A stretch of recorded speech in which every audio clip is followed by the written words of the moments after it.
nom du Père et du Fils et du Saint-Esprit. Amen. Esprit Saint, éclairez-nous. Esprit Saint, éclairez-nous. Esprit Saint, éclairez-nous. Évangile de Jésus-Christ selon saint Luc. En ce jour-là, Jésus était en prière à l'écart. Comme ses disciples étaient là, il les interrogea. Au dit des foules, qui suis-je? Ils répondirent, Jean le Baptiste, mais pour d'autres, Élie, et pour d'autres, un prophète d'autrefois qui sera ressuscité. Jésus leur demanda, et vous, que dites-vous? Pour vous, qui suis-je? Alors, Pierre prit la parole et dit, le Christ, le Messie de Dieu.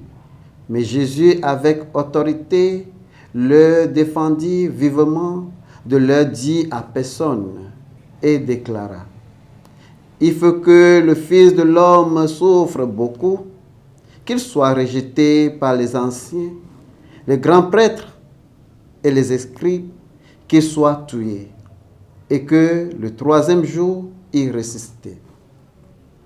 Acclamons la parole de Dieu. Bien-aimés du Seigneur, loué soit Jésus-Christ. Aujourd'hui, vendredi 26 septembre 2025, et nous célébrons le Saint Damien et Cosme. L'Évangile nous présente les disciples de Jésus, le reconnaissant comme le Messie. Mais cette confession est encore incomplète, car elle ne tient pas compte de sa souffrance, de sa mort et de sa résurrection, qui était essentielle, sa mission rédemptrice. Ce texte de l'Évangile est significatif, car il relève la nature multifacette du Messie. Non pas un libérateur politique, mais un serviteur souffrant. Donc le chemin vers la gloire passe par la croix.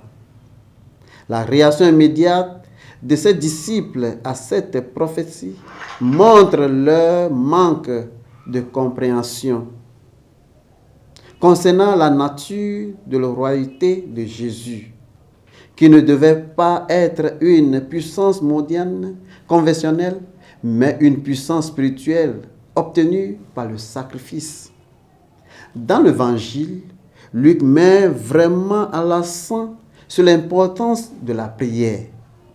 Bien-aimés du Seigneur, dans notre vie et pendant la journée, réservez un moment pour parler avec Jésus.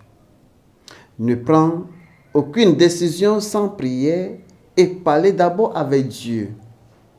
Ce moment privé avec Dieu est important pour avoir la lumière chaque jour.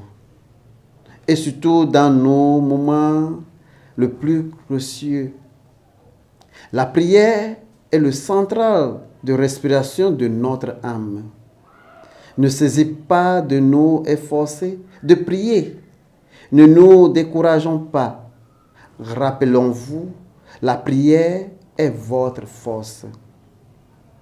La prière aussi est un moyen de découvrir où la volonté de Dieu être dans la vie de chacun de nous. Jésus, apprends-nous à prier. Au nom du Père et du Fils et du Saint-Esprit. Amen.